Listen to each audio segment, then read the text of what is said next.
Hello guys, welcome to our channel. This is Teja. ప్రస్తుతం మనతో పాటు సీనియర్ జర్నలిస్ట్ జగదేవ్ గారు ఉన్నారు. నమస్తే సార్. నమస్తే. సో వైఎస్ షర్మిల గారు ఈ మధ్యకాలంలో ఒక ఘాటుగానే వ్యాఖ్యలు చేస్తున్నారు, ముఖ్యంగా చంద్రబాబు నాయుడు గారి పైన, అలాగే జగన్మోహన్ రెడ్డి గారి పైన. మరి ఆమె పవన్ కళ్యాణ్ గారిని ఎందుకు విమర్శించట్లేదో ఇప్పటికీ అర్థం కావట్లేదు. ఎందుకంటే ప్రత్యేక హోదాలో చంద్రబాబు నాయుడు గారు అలాగే జగన్ వీళ్ళిద్దరూ కూడా ఏం చేయలేకపోయారు, వాళ్ళిద్దరూ మోదీకి బానిసలు అయిపోయారు అని చెప్పేసి మాట్లాడుతున్నారు. సో దాని గురించి అంటే ఫస్ట్ థింగ్, షర్మిల గారు కామెంట్ చేసిన ఏ కామెంట్ అయినా కూడా ప్రభుత్వం ఎవరిది ఉంటే వాళ్ళ మీద ఆవిడ విమర్శ చేస్తారు. చెయ్యాలి, ఆమె డ్యూటీ అది, ఆమె టాస్క్ అది. అక్కడ జగన్మోహన్ రెడ్డి గారిదా, అన్నయ్యదా, తమ్ముడుదా అని కాదు, ఎవరిది ఉంటే వాళ్ళది. ఆవిడ పిసిసి చీఫ్, కాంగ్రెస్కి రాష్ట్ర ఇన్ఛార్జ్ కదా. సో ఆవిడ అక్కడ ప్రభుత్వం చంద్రబాబు గారిది ఉన్నా దుయ్యబడుతుంది, మీరు అన్నట్టు జగన్మోహన్ రెడ్డి గారిది ఉన్నా దుయ్యబడుతుంది, పవన్ కళ్యాణ్ గారిది ఉన్నా దుయ్యబడుతుంది. పవన్ కళ్యాణ్ గారి గురించి ఎందుకు మాట్లాడుతుంది ఆవిడ? మాట్లాడలేదు, మాట్లాడకూడదు కూడా. ఎందుకంటే ఆయనకు ఒక్క ప్రజాప్రతినిధి లేరు, ఒక ఓటు లేదు. ఒక్క సీటు లోక్సభ కానీ అసెంబ్లీ కానీ ఏమీ లేదు, అట్లీస్ట్ ఒక సర్పంచ్ కూడా లేదు. కానీ అటువంటి వ్యక్తికి ప్రధాని మోడీ లాంటి వాళ్ళు మంచి ప్రాధాన్యత ఇస్తున్నారు అని చెప్తే చెప్పుండొచ్చుగా, అనొచ్చుగాక. కానీ ఆయనకి అంత ఇదిగా లేదు కాబట్టి ఆవిడని విమర్శించకూడదు. ఇకపోతే చంద్రబాబు గారిని, జగన్మోహన్ రెడ్డి గారిని ఎందుకు విమర్శించాలంటే 2014లో తెలంగాణ ఆంధ్ర డివైడ్ అయిపోయిన తర్వాత చంద్రబాబు నాయుడు గారు స్పెషల్ స్టేటస్ గురించి కానీ, స్పెషల్ ప్యాకేజ్ గురించి కానీ చాలా ఫైట్ చేశారు. 2017-18కి వచ్చేసరికి వైసీపీ వాళ్ళు రెచ్చగొట్టే ధోరణితో చంద్రబాబు నాయుడు గారు ఆల్మోస్ట్ ఆల్ బీజేపీతో దూరం జరిగారు. ఎన్నిలో నుంచి బయటకు వచ్చేసారు, దూరం కూడా జరిగారు. ఎందుకు? కేవలం ఆంధ్రాకి స్పెషల్ స్టేటస్ కోసమే కదా. అంతవరకు ఎన్డీఏలో కూటమిలో భాగస్వామిగా ఉండి అంత ఫేవర్గా ఉండే బీజేపీతో ఒక విధంగా ఎన్డీఏలో కీ రోల్ పోషించిన టీడీపీ కేవలం రాష్ట్రం కోసమే కదా బయటకు వచ్చేసారు, చేయలేదని. బట్ అప్పుడే వైసీపీ వాళ్ళు ఏం చేశారు, 2018 నుంచి కూడా మేము స్పెషల్ ప్యాకేజీలు, స్పెషల్ స్టేటస్లు మేము తెస్తాం, మాకు ఇవ్వండి అవకాశం, మీ బిడ్డకి ఇవ్వండి అవకాశం అని చెప్పి జగన్మోహన్ రెడ్డి గారు ఓదరగొట్టారు. మరి ఓదరగొట్టినట్టుగానే ఆంధ్ర ప్రజలు అవకాశం ఇచ్చారు. ఇచ్చిన తర్వాత ఒక్కసారైనా మాట్లాడిన సందర్భం ఉందా?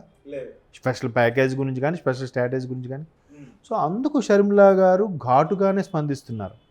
ఎన్నాళ్ళు ఈ బానిసత్వం, బీజేపీతో ఎందుకు ఈ బానిసత్వం అన్నట్టుగా డైరెక్ట్గానే మాట్లాడుతున్నారు.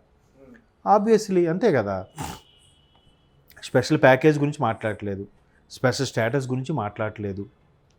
బీజేపీ కూడా రాష్ట్రంలో జరిగే దేవాలయాల మీద దాడుల విషయంలో కానీ, దేవాలయాల్లో జరిగిన అన్యాయాల గురించి కూడా ఎక్కడ బీజేపీ ప్రశ్నించిన దాఖలాలు లేవు.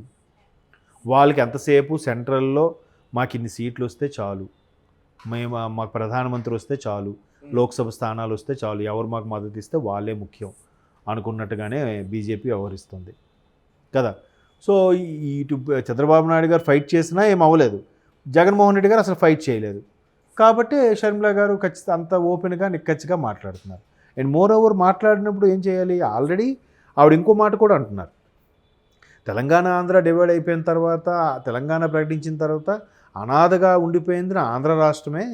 ఆంధ్ర రాష్ట్రంగా అసలు క్యాపిటల్ కూడా లేకుండా పోయింది. అండ్ మోర్ ఓవర్ 2014 టీడీపీకి అవకాశం ఇచ్చారు, 2019 వైసీపీకి అవకాశం ఇచ్చారు, ఈసారి మాకు ఇవ్వండి అవకాశం, కాంగ్రెస్కి ఇవ్వండి, ఇస్తే మేము ఏం చేయాలో చూపిస్తాం అన్నట్టుగా ఈవిడ అడుగుతుంది. అసలు విడగొట్టిందే కాంగ్రెస్ కదా సార్. ఇదే ప్రశ్న వాళ్ళ దగ్గర నుంచి వస్తే, అసలు విడగొట్టిందే కాంగ్రెస్ ప్రభుత్వం, ఇవ్వాలని కాంగ్రెస్ ప్రభుత్వానికి తెలియదా అని అడిగితే, అవును సెంట్రల్లో మా కాంగ్రెస్ లేదని చెప్తారుగా. అప్పుడు ఉంది కదా, అప్పుడేమో 2014 ఎన్నికలు వచ్చాయి. 2014లో డివైడ్ చేసిన తర్వాత 2013 డిసెంబర్లో డిక్లేర్ చేశారు. సోనియా గాంధీ బర్త్డే రోజు డిసెంబర్ 9న ఇప్పుడు డిక్లేర్ చేశారు. 2014 ఫిబ్రవరి వచ్చేసరికి ఆ పార్లమెంట్ సాక్షిగా మొత్తం అంత క్లియర్గా అయిపోయింది. మార్చిలోనే ఎప్పుడో విడగొట్టేసారని చెప్పి రూల్ పాస్ చేశారు.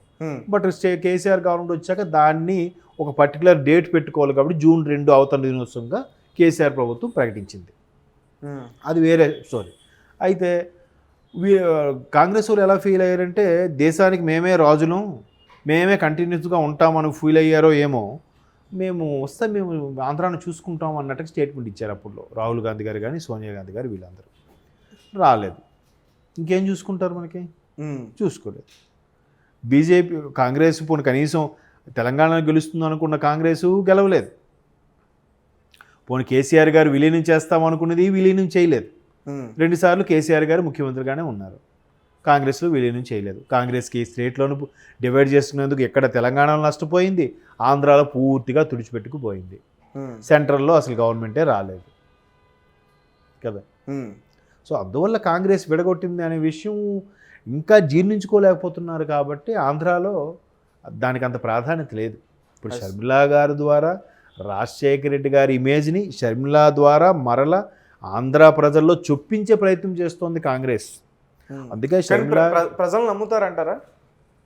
ఇప్పుడు షర్మిలా గారు మాట్లాడుతున్నారు కదా, నమ్ముతారో లేదో తెలియదు కానీ మరి రాజకీయాల్లో ఎవరైనా ఒకటేరా అనే ఫీలింగ్ అయితే కొన్నాళ్ళకి వస్తుందిగా. ఇప్పుడు కాకపోయినా 2029కైనా ఛాన్స్ వస్తుందిగా. అంటే నేను ఎందుకు అడిగానంటే అదే నాకు అర్థమైంది మీ ఇంటెన్షన్. ఇప్పుడు 2014లో బీజేపీకి 2 సీట్లు వచ్చాయి. ఆ 2 సీట్లు కూడా మంత్రి పదవులు ఇచ్చారు చంద్రబాబు నాయుడు గారు కదా. మరి పార్లమెంటులో తెలంగాణకు మద్దతుగా కాంగ్రెస్ తర్వాత మద్దతు ఇచ్చిన అతిపెద్ద పార్టీ బీజేపీగా. మన ఆ లెక్కన చూస్తే 2014లో కాంగ్రెస్ ఒక సీటు కూడా గెలుచుకోలేకపోయింది ఆంధ్రాలో, బీజేపీ కూడా గెలుచుకోకూడదు కదా. బీజేపీ ఎందుకు గెలిచింది? సో అక్కడ ఏదో చిన్న ఛాన్స్ ఉంది. మద్దతు ఇచ్చిన బీజేపీ గెలవగాలేంది, విడగొట్టిన మాకు ఛాన్స్ ఎందుకు ఇవ్వరు అని అడుగుతున్నారు కాంగ్రెస్.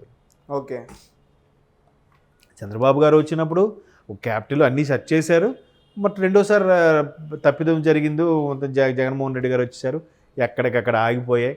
అసలు 5 సంవత్సరాలు కూడా రాజధాని లేకుండా రాష్ట్రాన్ని నడిపించడం అనేది చాలా గొప్ప విషయం. అంటే నేనేమంటున్నానంటే ఇన్ని రోజులు ప్రత్యేక హోదా షర్మిలా అక్క గారికి ఎందుకు గుర్తుకు రాలేదు, ఈ ఎన్నికల సమయంలోనే ఎందుకు వచ్చిందని నేను అడుగుతున్నా.